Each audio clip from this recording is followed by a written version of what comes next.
Hey guys, Neo here for Digital Wave. So today we're going to talk about Tengen games. If you don't know what they are, or if you've seen them and just kind of had questions about, like what's up with these games.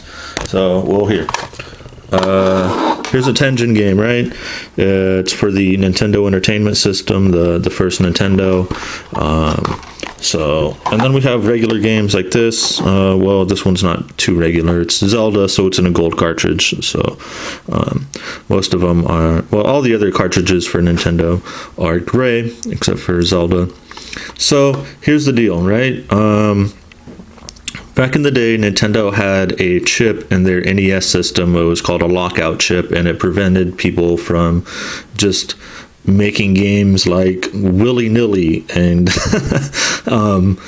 just putting out games for the NES that Nintendo didn't want out there. Nintendo was kind of stringent on their licensing, and Tengen tried to negotiate with Nintendo, but they wanted it to be less restrictive, and they wanted to put out more games. So I think initially they only put out 3 games.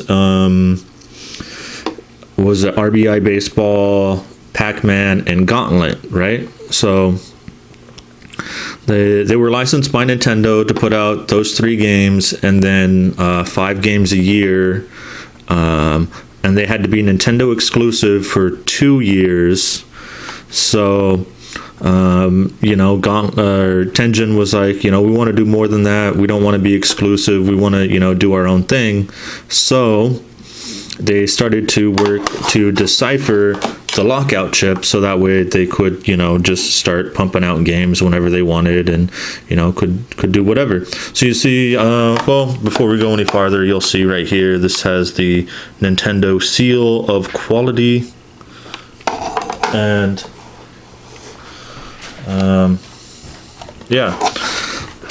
so the Tengen games don't have this, and you'll see on the back, it tells you that you can play it on the Nintendo Entertainment System, but there is no Nintendo seal of quality. It's not in a gray cartridge.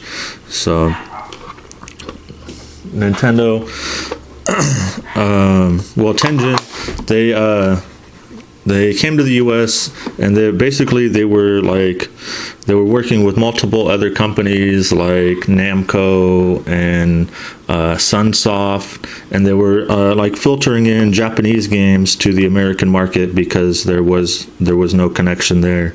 So that's what Tengen acted as, is like this middle person to bring games from the East over here while also putting out their own games. So they were working to try and decipher the lockout chip. I believe it was called the 10 NES, the 10 NES. So that was the chip, and there was a way to get around it. You could zap it with a bit higher voltage, and it would kind of get rid of it, but Tengen thought that might ruin the NES cartridge, and they didn't want to sacrifice having their game ruined just to have it unlocked and be able to play on the NES. So they ended up coming to the US and going to the patent office and requesting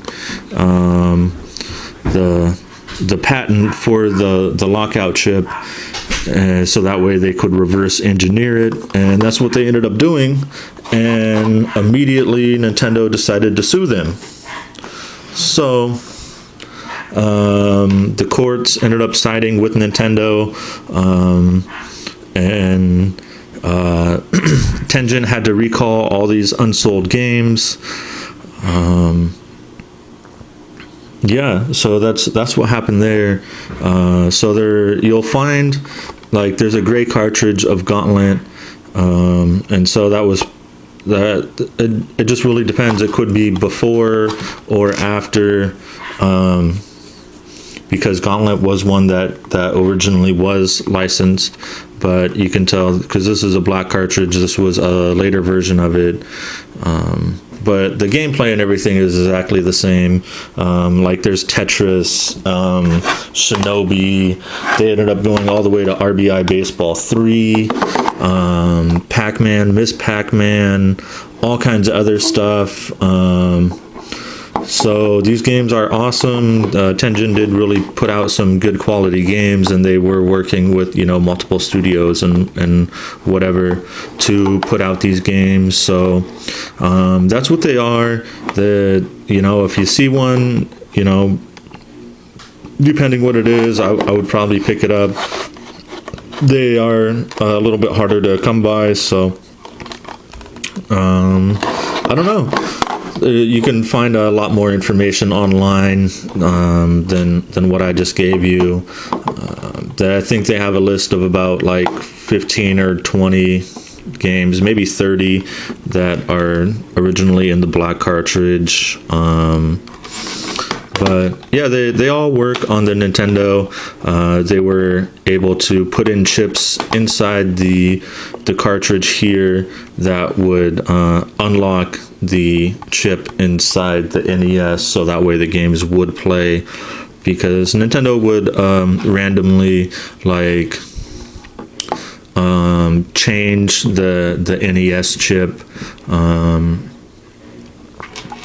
So they would, you know, kind of like put out like updated versions and stuff like that. So Tengen had to be really tricky with what they were doing, and you know, make it so that way that the games would be able to always play. All right, so if you like this video, then please give us a big old thumbs up. If you want to see more videos like this, then please push the subscribe button. And if you have any questions, comments, or video ideas, then please let me know in the comments. And good luck, have fun, don't text and drive.